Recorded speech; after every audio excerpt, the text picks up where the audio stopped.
So you have mentioned about the women, children, and young people who are in the prisons, right? And they often have different needs. So what are the key issues that the system can address, and in what way?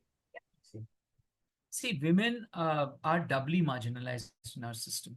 One, on account of the fact that they're women, on two, on account of the fact that they're within our justice system, which is not necessarily built to cater to their needs. All our custodial institutions for women, particularly prisons, when I'm talking about, are not built to cater to the needs of women. They are built to cater to the needs of men, because women constitute a very small percentage of the total prison population. Usually, it is less than 4%, the total women in our country in terms of prison populations.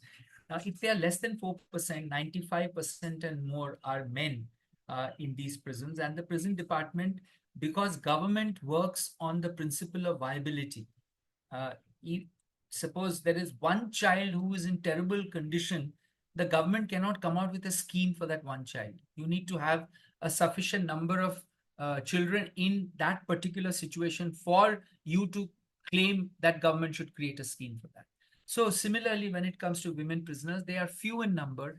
In some of the district places, rural areas, in a women's section, you might find five women or 10 women inside those prisons.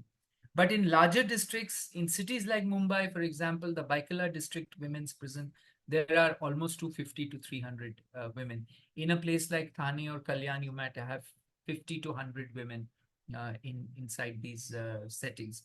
So numbers being small means that the system is not geared to work with them. Ideally speaking, there should be separate institutions for these women, completely uh, governed by women officers, women staff. Everybody from top to bottom being women. That is one of the principles that has often been advocated. But there are those who feel that that should not be the case. The officers can be any gender, but they want us to make sure that there is no abuse or exploitation. That those things should be in place in terms of mechanisms. Women are more socially isolated. Women are less educated. They are less legally aware. And therefore, they are more in need of various kinds of services. Most of them are married and have children left outside with nobody to take care of those children. Most of them come in initially as victims of system and violence and then become offenders. So, for example, if you're talking of a woman who has been arrested in the murder of her husband, if you go into that case, you will find that she was a victim for years and years of torture and physical abuse by her husband before one day she picked up something and hit him and he died. So who is the offender here? The man who had tortured him for so many years, or is it the woman who killed him?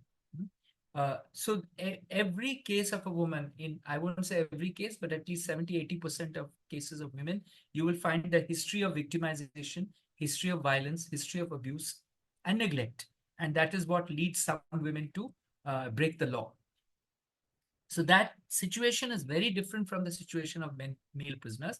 I'm not saying that all male prisoners are, willful offenders. There also the situation is pretty bad. 70-80% would be what we can call as victims of circumstances, and not, in a sense, they are not the kind of offenders that we read about in our newspapers and media reports, which only highlights the sensational kind of crimes.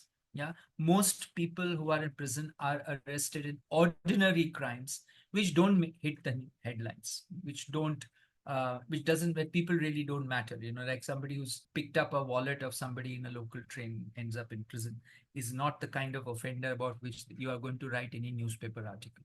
You're only going to write about people who are serial killers or rapists and horrible kind of crimes that they may have committed. That number is very small in a country like India. Larger majority of people are what we can call as people who are victims of circumstances. I'm not saying they're not to blame for what they have done, but one can understand what may have been the circumstances which led to that kind of a. So when it comes to women, it's a worse situation. For example, the crime that they may have committed, most of them would be victims of circumstances. The socioeconomic background from which they come, again, worse than what the men are. Education background, most of them would be primary school dropouts. And economic background, again, and also the socio-economic caste, class, religion background, again, all of them would be from minority kind of situations, and SC, ST, and OBC groups. And that's what Prison Statistics of India report, the government data tells us. Their post-release problems are even worse. We don't even know what happens to these women once they come out. And their situation of their children left outside, again, it's a very tough scenario to deal with. And inside prison, they have serious health and mental health issues. And there is not enough facilities to take care of those health and mental health issues. When you're supposed to have female doctors, full-time doctors, you're supposed to have counselors, psychologists, none of this is there. So you're generally dealing with the situation of women in custody to be a pretty dismal kind of a situation. That is not to say that the department is not paying enough attention, but the department's hands are also tied because there is lack of shortage of staff and there are no specialists. You need specialists to work with different kinds of situations. You don't have social workers, you don't have counselors, you don't have female doctors, you don't have psychologists coming inside on a general basis. You may have a few NGOs coming in and providing these services in the big cities and towns, but if you go to the rural areas, it's a pretty bad kind of a situation. When it comes to children, I've already explained, children are in a very, very vulnerable situation. In fact, we have done a study on the situation of children of women prisoners left outside in 2002, and that study is available online. It's called Forced Separation, Children of Imprisoned Mothers. Anyone who is interested to know what is the situation of these children can read that book, which is a publication by Prayas. Thank you so much, sir. So, sir, you have addressed, I think, my next question, which was that, caste, class, and gender also plays a definite role, the way that people are treated in the justice system. So, sir, my last two questions would be that you have trained police, prisoners, and judicial officers across India, right? So, what are the most common gaps in their understanding of prisoners' right and rehabilitation have you seen? And what can other stakeholders, especially state, civil society, social workers, legal institution, or academic bodies can do to make the justice system more inclusive in nature? So my understanding of this issue is a little different because I think training can only play a very limited role in terms of changing the functioning of the system. Training is very effective if you have enough people on board. The current problems are more basic. So I'm not saying you don't require training. Of course you require training. Of course you require refresher training courses for people working in the system. Of course you require a very good scientific induction training when they come into the system.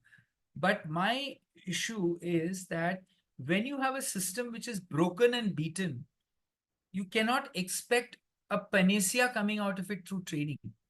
Most people are saying sensitize them.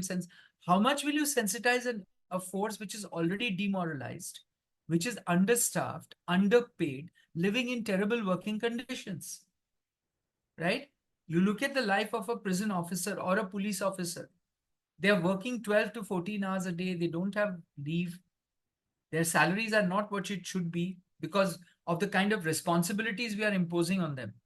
You are expecting the kind of behavior and actions from a police officer or a prison officer, which is of the top class quality. And if they make a mistake, then of course it's all over the press in terms of the violations that they have committed. One's not saying that in any way one is justifying that kind of violations.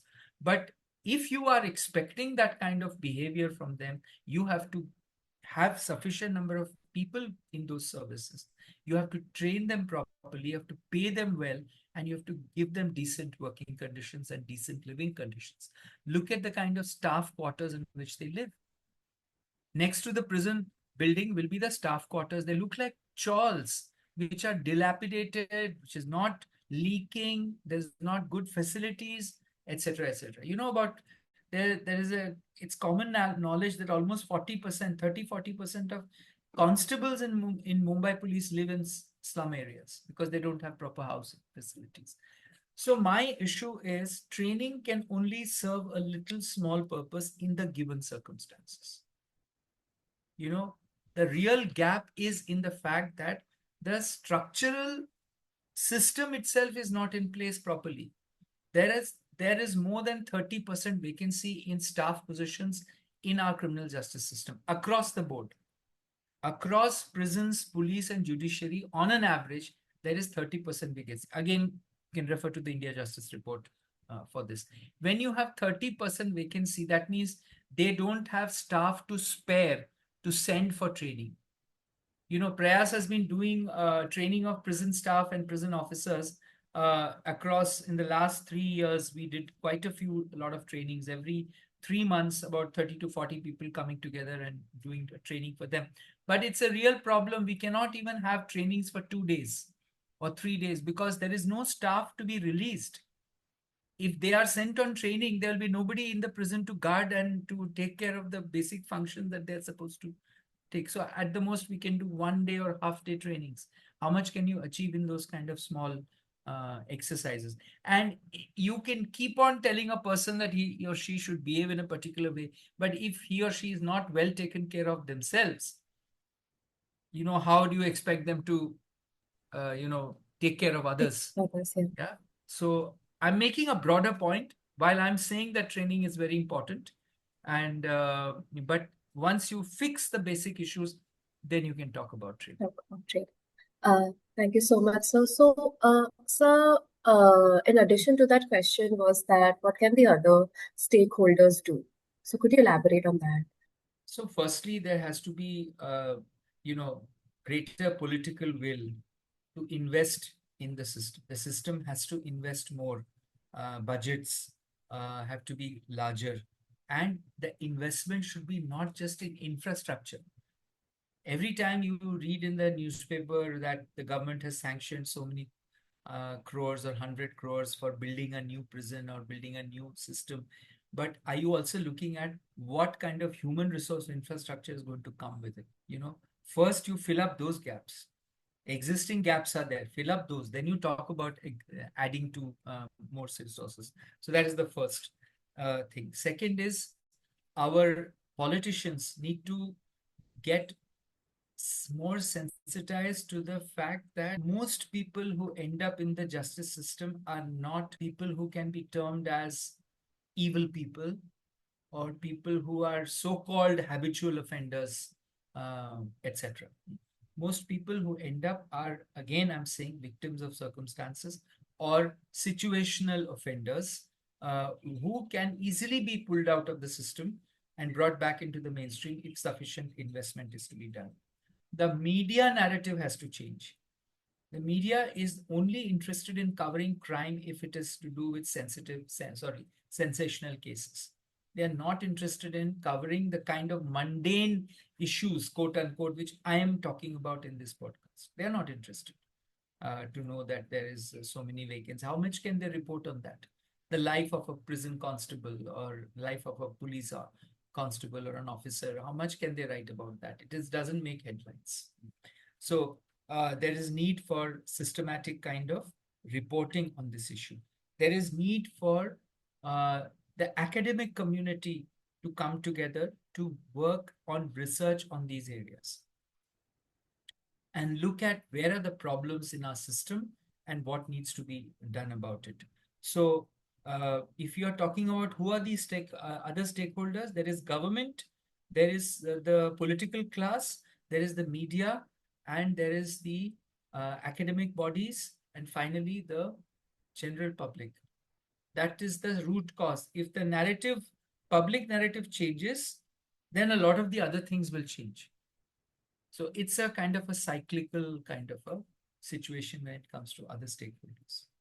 Thank you so much, sir. This has been a very eye-opening and insightful conversation. It echoes what, of course, the center at this is trying to do, the Center for Criminology and Justice, and it also echoes what we at CDTP, through our research work, are working towards, is to understand these problems better and, of course, act to it rather than react to it.